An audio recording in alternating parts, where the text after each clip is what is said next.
आरकेपीएस educational point में आप सभी का स्वागत है। मैं विजय यादव कक्षा 10 के लिए जीव विज्ञान से संबंधित पार्ट 5 वीडियो जिसमें दूसरा अध्याय आनुवंशिकता के बारे में आप लोगों को बताया जाएगा।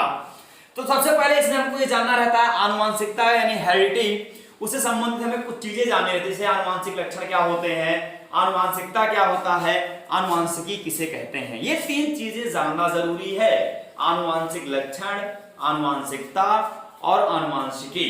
तो सबसे पहले हम बताते हैं कि आनुवंशिक लक्षण क्या होते हैं।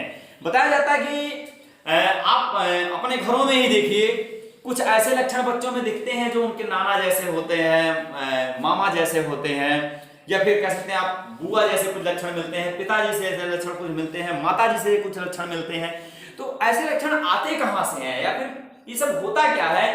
तो जहां तक बात आनुवंशिक लक्षणों की है वो इन्हीं सब तथ्यों से संबंधित है, जिसमें बताया गया है कि जैविक संतानों में पाए जाने वाले ऐसे लक्षण जो उन्हें माता पिता से प्राप्त होते हैं, अथवा कह सकते हैं जैव शारीरिक में पाए जाने वाले ऐसे लक्षण जो पीढ़ी दर पीढ़ी स्थानांतरित होते हैं, उन लक्षणों को आनुवंशिक लक्षण कहा जाता है। फिर इसके बाद आनुवंशिक लक्षणों का एक पीढ़ी से दूसरी पीढ़ी में जाने की प्रक्रिया आनुवंशिकता कहलाती है। और फिर आनुवंशिकी किसे कहते हैं? तो बताया जाता है विज्ञान की जिस शाखा के अंतर्गत आनुवंशिकता एवं आनुवंशिक लक्षणों का अध्ययन किया जाता है उसे आनुवंशिकी कहते हैं। अब तीन चीजें हैं, एक बार फिर से सुनेगा, आनुवंशिक लक्षण, आनुवंशिकता और आनुवंशिकी किसे कहते हैं। तो सबसे पहले परिभाषा आनुवंशिक लक्षण की, जिसमें यह होता है कि जैव शरीर में पाए जाने वाले ऐसे लक्षण जिनका स्थानांतरण पीढ़ी दर पीढ़ी संतानों में होता रहता है, उन लक्षणों को आनुवंशिक लक्षण कहते हैं। और आनुवंशिक लक्षणों का एक पीढ़ी से दूसरी पीढ़ी में जाने की प्रक्रिया आनुवंशिकता कहलाती है। और फिर उसके बाद जो है आनुवंशिक लक्षण एवं आनुवंशिकता का अध्ययन विज्ञान की जिस शाखा के अंतर्गत किया जाता है उसे आनुवंशिकी कहते हैं। आनुवंशिकी के जनक ग्रेगर जॉन मेंडल हैं। एक बार फिर से सुनेगा, आनुवंशिकी के जनक ग्रेगर जॉन मेंडल जी हैं, लेकिन मानव आनुवंशिकी के जनक सर फ्रांसिस गाल्टन हैं। तो दो वैज्ञानिक आपके सामने आए हैं, अगर आप ध्यान देंगे, जिसमें सबसे पहला ग्रेगर जॉन मेंडल, ये आनुवंशिकी के जनक हैं।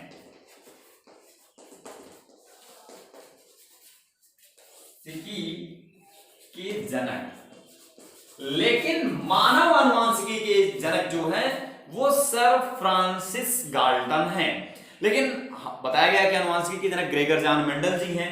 तो उन्होंने कौन सा ऐसा प्रयोग किया, कौन सा ऐसा तथ्य दिया जिसके सामने वो आनुवंशिकी के जनक के रूप में जाने लगे मतलब। तो उसमें अगर ध्यान दिया जाएगा तो सबसे पहले मेंडल के प्रयोग,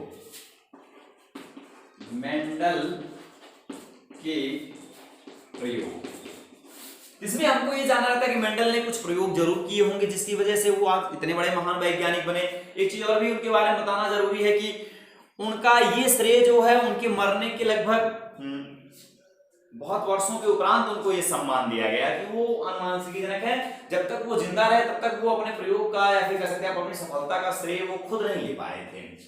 तो बताया जाता है कि मेंडल ने अपने प्रयोग के लिए उद्यान मटर को चुना था, और उद्यान मटर मतलब कह सकते हैं गार्डन पी पाइसम सटाइवम जिसका बायोलॉजिकल नेम है।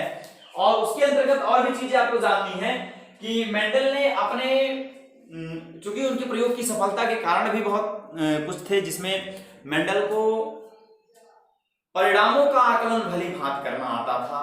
दूसरा, मेंडल को गणित का बहुत अच्छा ज्ञान था। और तीसरा, मेंडल ने मटर के पौधों में जिन भी लक्षणों को लेते थे वो पौधों में बहुत ही स्पष्ट दिखाई देते थे। चौथा, मेंडल को गणित का बहुत ही अच्छा ज्ञान था।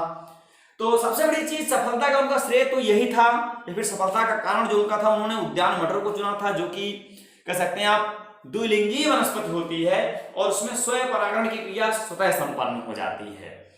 और एक चीज आपको ध्यान देना है, उनके प्रयोग के उपरांत उनके नियम क्या क्या थे।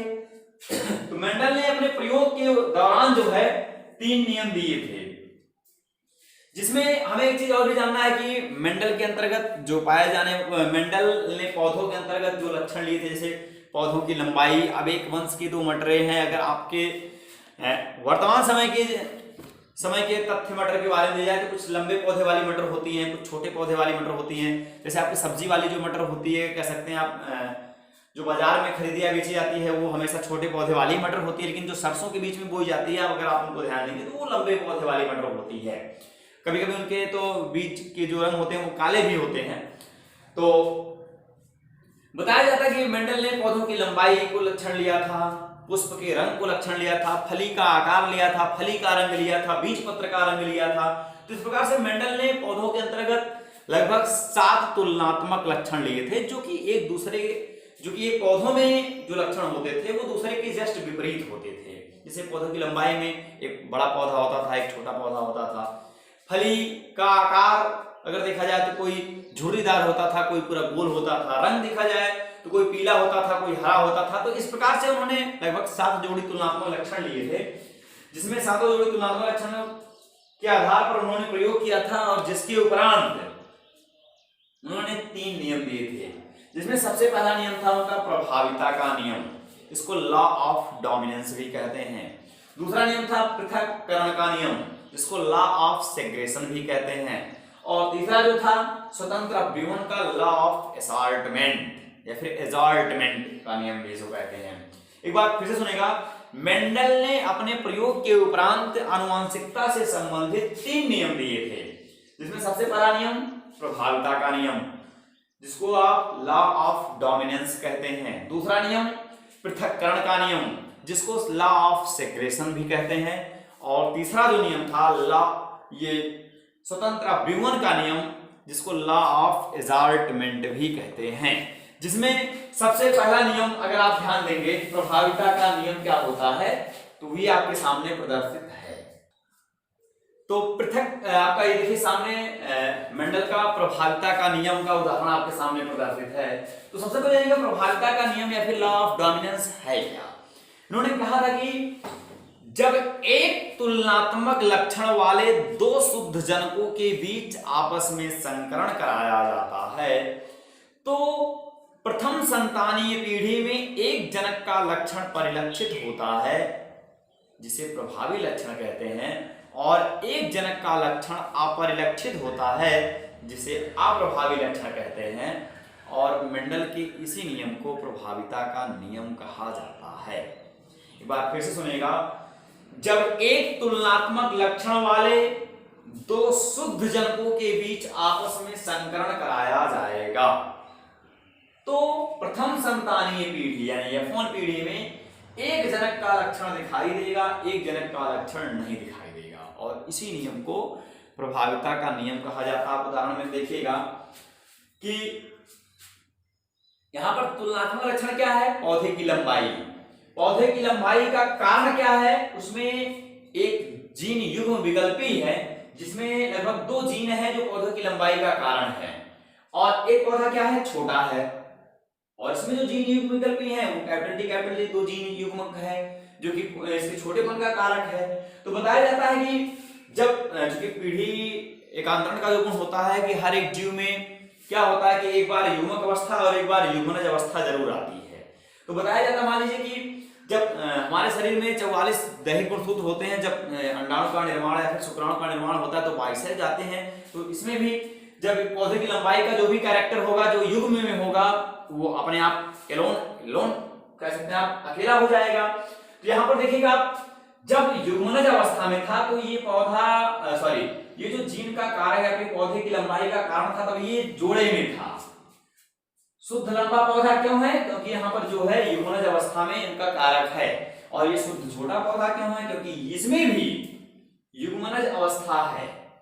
लेकिन जब इनमें अंडाणु या शुक्राणु का निर्माण होगा तो एक एक ही जीन आएंगे अगली वाली पीढ़ी में। तो फिर जब फिर संयुग्मन होगा तो युग्मक से फिर यहाँ पर ये युग्मनज बन जाएगा और फिर नई संतानों की उत्पत्ति हो जाती है।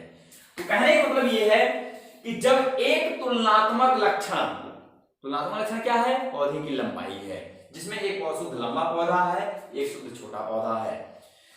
जब वही है एक तुलनात्मक लक्षण वाले दो शुद्ध जनकों के बीच आपस में संकरण कराया जाता है तो प्रथम संतानीय पीढ़ी में एक जनक का लक्षण दिखाई देता है जिसे प्रभावी लक्षण कहते हैं, और एक जनक का लक्षण नहीं दिखाई देता है जिसे अप्रभावी लक्षण कहते हैं।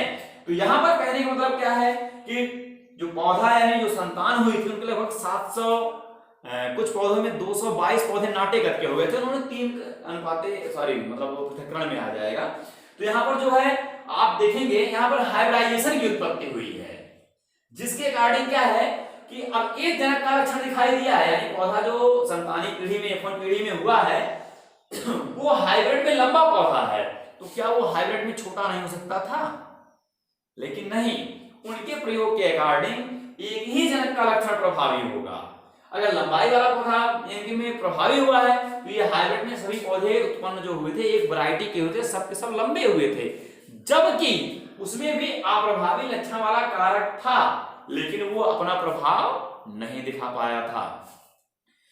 इसीलिए एक बार फिर से सुनिएगा कि जब एक तुलनात्मक लक्षण वाले दो शुद्ध जनकों के बीच आपस में संकरण कराया जाता है तो प्रथम संतानीय पीढ़ी में एक जनक का लक्षण दिखाई देता है जिसे प्रभावी लक्षण कहते हैं, और एक जनक का लक्षण दिखाई नहीं देता है जिसे अप्रभावी लक्षण कहते हैं।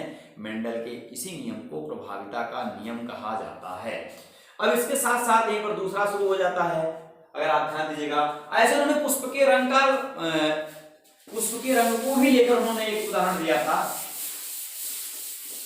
जिसके अकॉर्डिंग आप ये देखिएगा एक लाल पुष्प वाला पौधा होता है, जो बड़ी मटर होती है उसके पुष्प अधिकतर लाल होते हैं। उन्होंने उसका कारक जो है कैपिटल आर दिया था, और एक सफेद पुष्प वाला होता है। तो यहां पर आप देखेंगे स्मॉल आर था, और जब इनके बीच इन्होंने संकरण कराया था तो capital R small R, same वही कंडीशन। अगर आप देखेंगे तो ये जो F1 पीढ़ी है ये संकर लाल मतलब हाइब्रिड में लाल पुष्प वाली ही वनस्पति उत्पन्न हुई थी। ये दूसरा उदाहरण इनका है।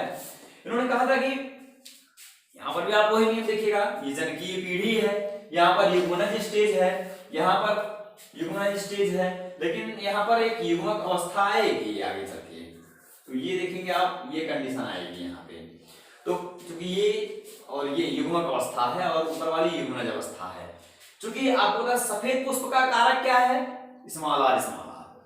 लाल पुष्प का कारक क्या है? Capital R. दोनों युग्मनज अवस्था में है, लेकिन जब इनके शुक्राणु या फिर अंडाणु बने होंगे उस कंडीशन पर एक पे कैरेक्टर आएंगे, और जब एक कैरेक्टर आएंगे तो इनका संकरण होगा, तो ये आप देखेंगे सामने वाली संतान जो भी है। तो यहां पर देखिए उसी नियम की पुष्टि हो रही है कि जब एक तुलनात्मक लक्षण वाले यानी क्या है पुष्प का रंग तुलनात्मक लक्षण है, लाल पुष्प है, सफेद पुष्प है, तो जब एक तुलनात्मक लक्षण वाले दो शुद्ध जनकों के बीच आपस में संकरण कराया जाता है तो एक जनक का लक्षण यहाँ पर भी देखिए प्रभावी हुआ। क्या है? हाइब्रिड में लाल पुष्प वाला ही पौधा उत्पन्न हुआ, यहाँ पर भी सफेद पुष्प वाला कारक तो है, लेकिन कारक क्या है? वो अप्रभावी है, वो अपना लक्षण प्रदर्शित नहीं कर पाया है। अब इसी प्रकार उन्होंने दूसरा नियम दिया था पृथक्करण का नियम, लॉ ऑफ सेग्रेगेशन। अगर आप ध्यान दीजिएगा तो लॉ ऑफ सेग्रेगेशन का जो मेथड है वो इसी से संबंधित है, पृथक्करण का नियम। चूंकि आपने पौधे की लंबाई में देखा था तो हाइब्रिड में लंबा पौधा उत्पन्न हुआ था, यहां पर आपने पुष्प के रंग में देखा है तो अगली वाली पीढ़ी जो F1 पीढ़ी आई है वो लगभग कह सकते हैं आप लाल पुष्प वाले ही वनस्पति उत्पन्न हुई है। यहीं से द्वितीय नियम का प्रारंभ भी शुरू हो जाता है।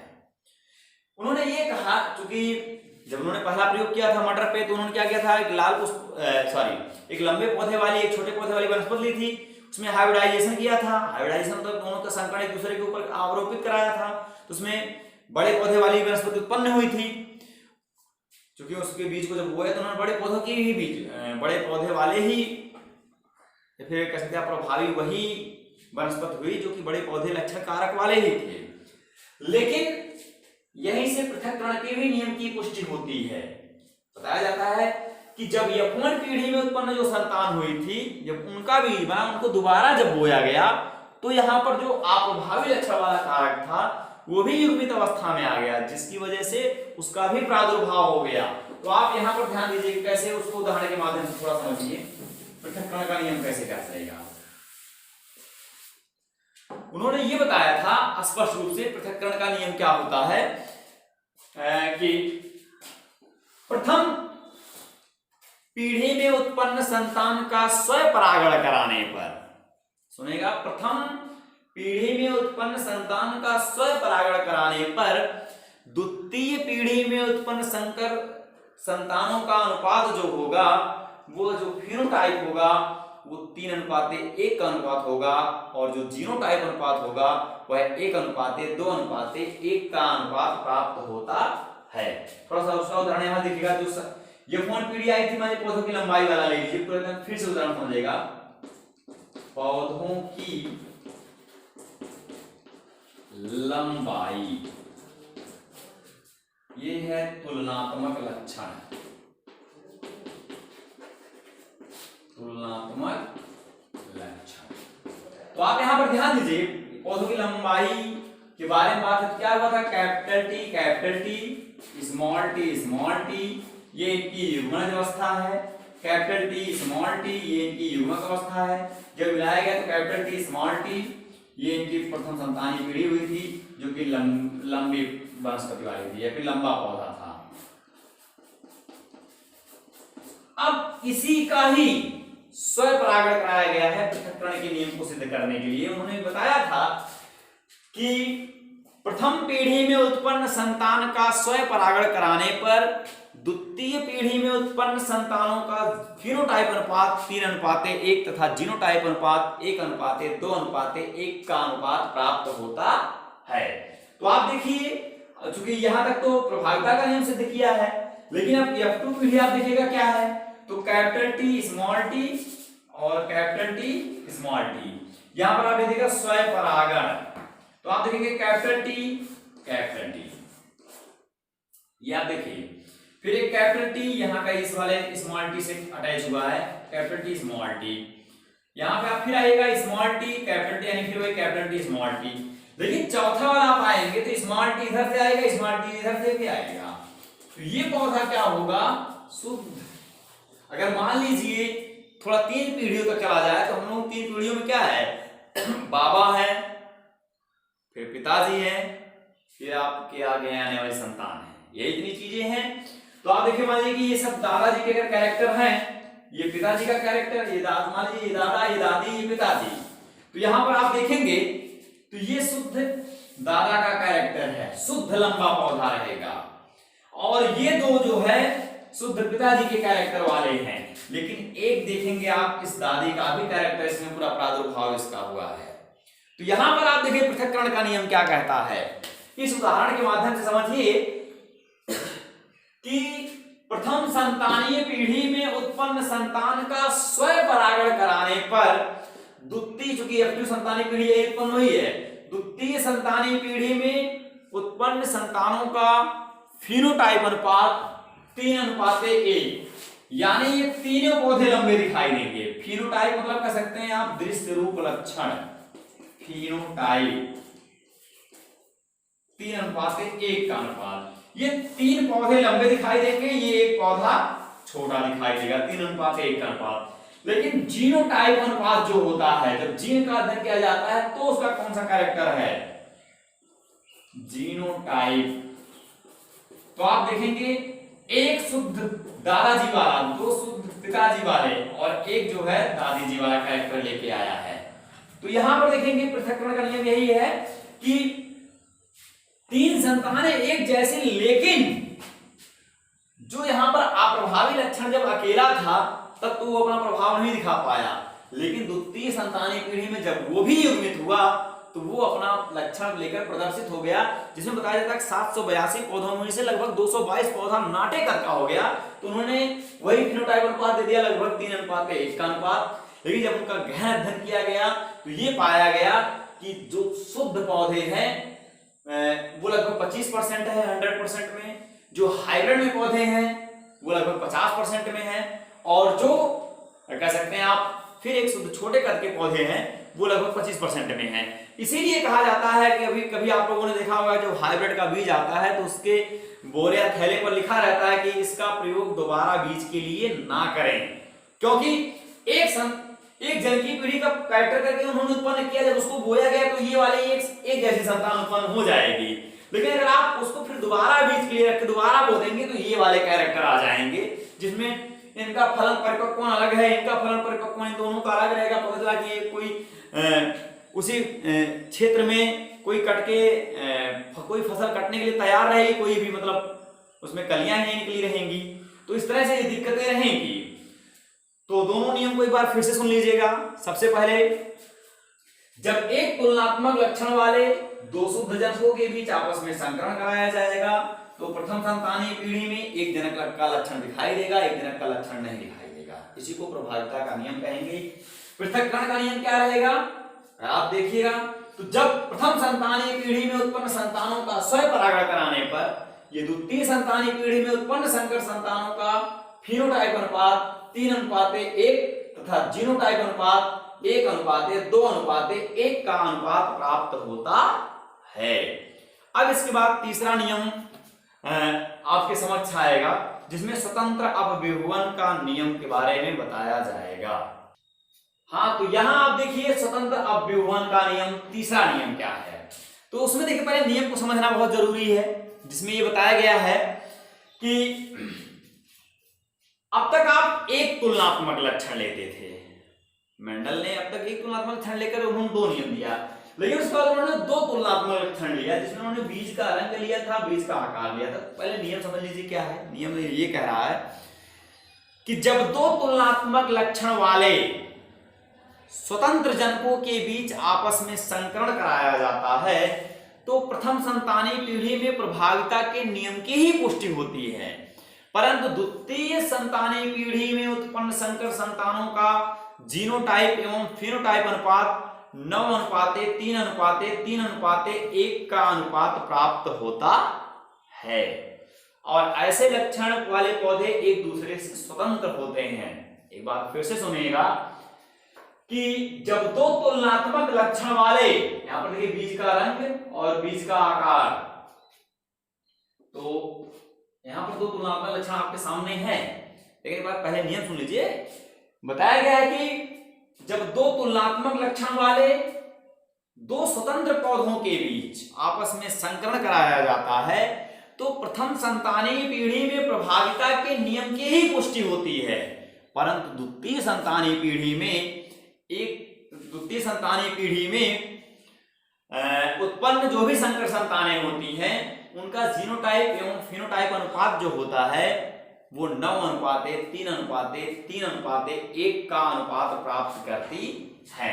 तो यहां पर आप देखिए, उदाहरण के तौर पर देखा जाए बीज का रंग और बीज का आकार, तो ये बीज का आकार गोल है क्यों? क्योंकि कैपिटल आर उसका कारक है, और बीज का जो रंग है वो पीला है क्यों? क्योंकि कैपिटल वाई उसका कारक है। लेकिन दूसरे पौधे का जो बीज होता है वो क्या रहेगा? झुर्रीदार, और जो रंग रहेगा वो क्या रहेगा? हरा। एक चीज आप ध्यान देगा, जो भी कैरेक्टर यहाँ पर पहले लीजिएगा वही यहाँ पर भी लीजिएगा, जैसे गोल, झुर्रीदार, पीला, हरा। तो आप यहाँ से जो कह सकते हैं आप जिन युग्मनज रहेंगे उसको आप सही प्रदर्शित कर पाएंगे। तो कैपिटल आर की वजह से गोल है, लेकिन स्मॉल आर की वजह से क्या है? झुर्रीदार है। और कैपिटल वाई की वजह से पीला है, लेकिन स्मॉल वाई और स्मॉल वाई की वजह से ये हरा है। तो ये तो जनकीय पीढ़ी का कैरेक्टर हो गया। जब इनका युग्मक बनेगा तो आप देखिएगा, एक इसका ले लीजिएगा गोल यानी आकार का, और एक जो है रंग का। तो यहाँ पर भी वही चीज, एक आकार का रहेगा कैरेक्टर और एक जो है रंग का रहेगा। इनके बीच संकरण कराया जाएगा पूरा, तो आप देखेंगे कैपिटल आर इसका कैरेक्टर, यहाँ पर स्मॉल आर इसका कैरेक्टर, फिर कैपिटल वाई और फिर इसका कैरेक्टर स्मॉल वाई। तो आप देखेंगे पहली संतानीय पीढ़ी यही होगी, जिसमें आप ध्यान दीजिएगा क्योंकि ये जनकीय पीढ़ी और ये जो है युग्मक है, दोनों तरफ की चीजें हैं। फिर यहाँ पर युग्मक बना और पहली पीढ़ी निकल के आ गई। यहाँ पर गोल और पीले बीज वाले ही पौधे हुए, गोल और पीले बीज वाले पौधे।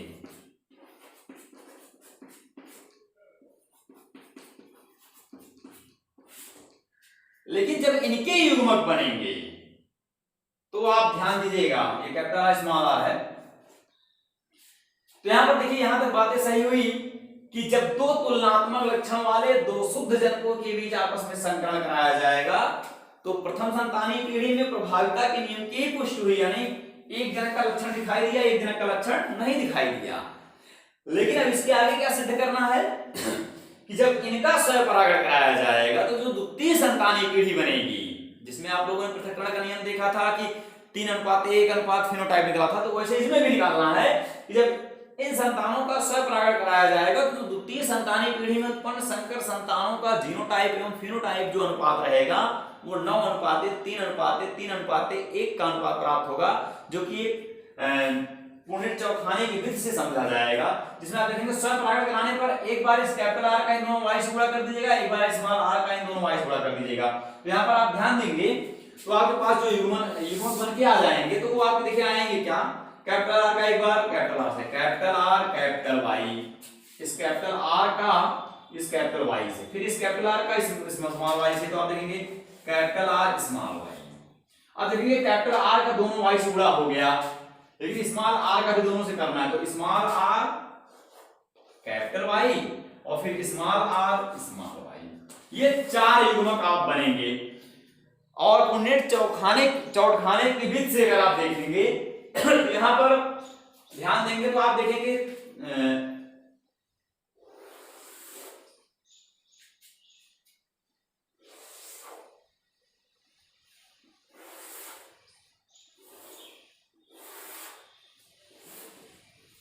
ये आप देखिएगा तो यहां पर भी वही चीजें आएंगी, कैपिटल आर कैपिटल वाई, फिर दूसरे जगह पे क्या रहेगा कैपिटल आर स्मॉल वाई, फिर आप देखेंगे स्मॉल आर कैपिटल वाई, फिर आप देखेंगे स्मॉल आर स्मॉल वाई। तो आप इसको ऐसे चार खानों में अगर आप परिवर्तित करेंगे तो आप देखेंगे टोटल 16 संतानें होंगी।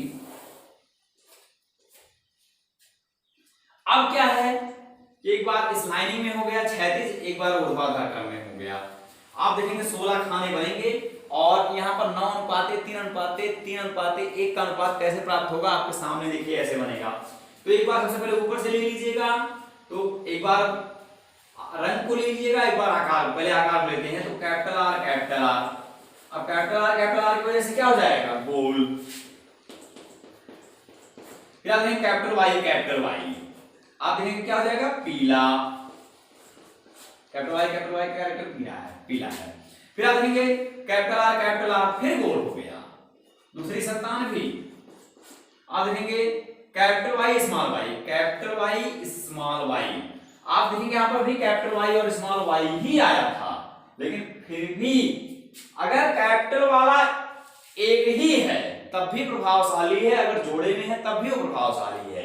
लेकिन जो कह सकते हैं आप ये हैं स्मॉल वाले कैरेक्टर के जो हैं वो अगर जोड़े में रहेंगे तभी प्रभावशाली रहेंगे, सिंगल रहेंगे तो प्रभाव इनका नहीं रहेगा। आप देखेंगे स्मॉल वाई एक है लेकिन कोई प्रभाव नहीं दिखाएगा, पीला ही होगा। तीसरा आप देखिएगा capital R small R capital Y आप देखेंगे फिर एक का स्मॉल आर है, कोई मतलब नहीं रहेगा, गोल और पीला ही रहेगा, गोल पीला। चौथे लाइन में आप देखेंगे capital R capital Y small Y, याद रखिए यही संतान हुई थी कि गोल और पीले बीज वाले ही हुए थे, तो गोल और पीला ही रहेगा। ऐसे आप दूसरी लाइन में आएंगे capital R Y small Y, कोई मतलब नहीं है, सब गोल और पीले ही बीज होंगे, एक स्मॉल कुछ नहीं कर सकता, ये प्रभावता का नियम। फिर आगे देखेंगे कैपिटल आर, लेकिन यहां देखिए आप स्मॉल वाई और स्मॉल वाई का कैरेक्टर, स्मॉल वाई और स्मॉल वाई, ये गोल तो हो गया कैपिटल आर की वजह से, लेकिन स्मॉल वाई स्मॉल वाई की वजह का जो कैरेक्टर है वो हरा है, इसलिए यहां पर क्या हो जाएगा गोल और हरा हो जाएगा। यहां पर आगे आइएगा कैपिटल आर स्मॉल आर, ठीक है। फिर आप देखेंगे कैपिटल वाई स्मॉल वाई, यहाँ पर गोल पीला ही रहेगा, एक कैपिटल चूंकि हर दोनों में है, गोल पीला। फिर आप देखेंगे आगे आइएगा, capital R small R, sorry small R इधर है, कैपिटल आर इधर है, तो कैपिटल आर स्मॉल आर, तो आप ध्यान देंगे। लेकिन यहाँ पर फिर स्मॉल वाई और स्मॉल वाई का कैरेक्टर, स्मॉल वाई, ये तो गोल तो हो गया, लेकिन इस वाई की वजह से फिर ये क्या हो जाएगा, हरा हो जाएगा। अब देखिए 2 संतानें अपना रंग बदली हैं, बाकी जितनी 8 संतानें हुई हैं, 8 में से 6 संतानें गोल और पीले हो गई हैं, लेकिन 2 संतानें गोल और हरी हो गई हैं। फिर आइए तीसरे वाले खाने पे आते हैं, कैपिटल आर स्मॉल आर और कैपिटल वाई, क्योंकि एक कैपिटल दोनों में है और एक में दोनों ही है, तो यहाँ पर गोल और पीला ही हो जाएगा, गोल पीला बीज वाला पौधा। फिर आइए कैपिटल आर स्मॉल आर और कैपिटल वाई और स्मॉल वाई, फिर ये गोल और पीला ही रहेगा, गोल और पीला। आइए तीसरे लाइन में स्मॉल आर और स्मॉल आर का कैरेक्टर क्या है, झुर्रीदार। यहां पे देखिए ये तो झुर्रीदार हो गया, लेकिन वाई में क्या है, कैपिटल वाई है, इसलिए पीला ही रहेगा, क्योंकि कैपिटल वाई का कैरेक्टर पीला है। ये देखिएगा झुर्रीदार पीला। और लास्ट वाले में भी वही कंडीशन है, स्मॉल आर फिर झुर्रीदार हो गया, झुर्रीदार। लेकिन आप देखेंगे फिर कैपिटल वाई है और स्मॉल वाई, कैपिटल वाई का कैरेक्टर प्रभावी रहेगा, तो वहां पर कैपिटल वाई का कैरेक्टर क्या है, पीला। देखेंगे आप आपकी बार में देखेंगे आधे याद पड़ गया, इधर गोल पीला बोलेंगे, इधर झुर्रीदार पीला हो गया। अब आई सबसे लास्ट वाली लाइन में, तो आप देखेंगे कैपिटल आर स्मॉल आर और कैपिटल वाई स्मॉल वाई, ये गोल और पीला ही रहेगा, गोल पीला। यहां पे आएंगे आप तो कैपिटल आर स्मॉल आर और फिर स्मॉल वाई, फिर कैपिटल आर स्मॉल आर की वजह से गोल हो जाएगा, लेकिन स्मॉल वाई की वजह से जो ये कैरेक्टर है ये हरा आ जाएगा, गोल और हरा। फिर आगे आएगा तीसरे में स्मॉल आर, यहां पर फिर झुर्रीदार का कैरेक्टर आ गया, जहां पर डबल स्मॉल आर आया ना झुर्रीदार हुआ, और फिर कैपिटल वाई स्मॉल वाई यानी पीला आ गया, एक कैपिटल आया तो पीला रहेगा। फिर लास्ट में आप आइएगा तो स्मॉल आर और स्मॉल वाई का कैरेक्टर आएगा, जो कि अकेला रहेगा और ये झुर्रीदार हरा रहेगा, झुर्रीदार हरा। तो आप देखेंगे जो पृथक्करण का नियम, स्वतंत्र अभिवन का नियम है, वो यही कहा है, क्योंकि आपको मैं बता दूं इसमें जो 9 जो रहेंगे वो गोल और पीले रहेंगे, गोल पीला, 3 गोल और हरा रहेगा, गोल हरा, और 3 झुर्रीदार पीला रहेगा, झुर्रीदार पीला, और एक जो रहेगा वो झुर्रीदार हरा रहेगा, झुर्रीदार हरा।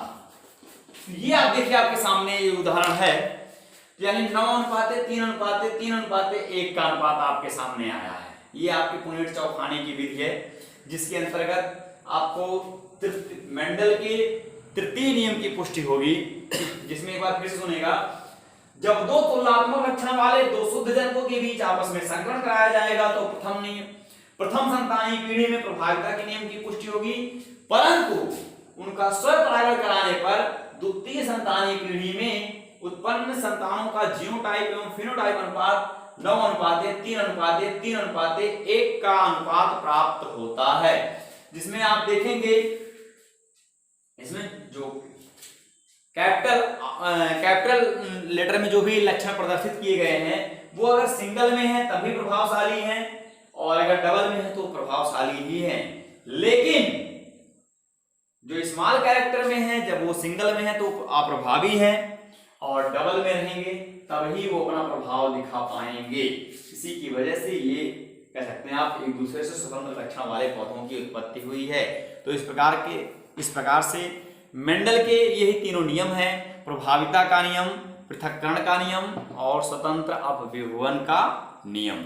इसके अतिरिक्त कुछ इसमें और भी चीजें शेष रहती हैं, जिसमें आप लोगों को ये बताना रहता है कि अपूर्ण प्रभाविता क्या होती है। बहुत ही इंपॉर्टेंट टॉपिक रहा है बीते सिलेबसों के अंतर्गत।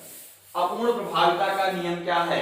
एक वैज्ञानिक था कार्ल कोरेंस, उसने मिराबिलिस जलापा यानी गुलाबांस पर अपना प्रयोग किया था, जिसमें मेंडल के प्रभाविता के नियम को गलत सिद्ध कर दिया था।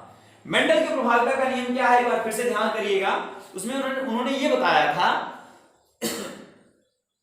कि जब एक तुलनात्मक लक्षण वाले दो शुद्ध जनकों के बीच आपस में संकरण कराया जाता है तो प्रथम संतानीय पीढ़ी में एक जनक का लक्षण दिखाई देगा, एक जनक का लक्षण नहीं दिखाई देगा। यही उनका नियम था। लेकिन इसने क्या किया था, जब गुलाबांस नामक पौधों पर अध्ययन किया था तो उन्होंने लाल पुष्प वाले और सफेद पुष्प वाले उनके कैरेक्टर जो थे, उनका जो प्रायोगिक पौधा था वो गुलाबांस था। गुलाबांस, बॉटनिकल नेम मिराबिलिस जलापा, वैज्ञानिक का नाम ध्यान ले कार्ल कोरेंस। कार्ल कोरेंस नामक वैज्ञानिक ने एक नियम दिया था जो कि मेंडल के प्रभाविता के नियम को गलत सिद्ध करता है, और इसलिए उसको उन्होंने अपूर्ण प्रभाविता का नियम कहा। अपूर्ण प्रभाविता का नियम।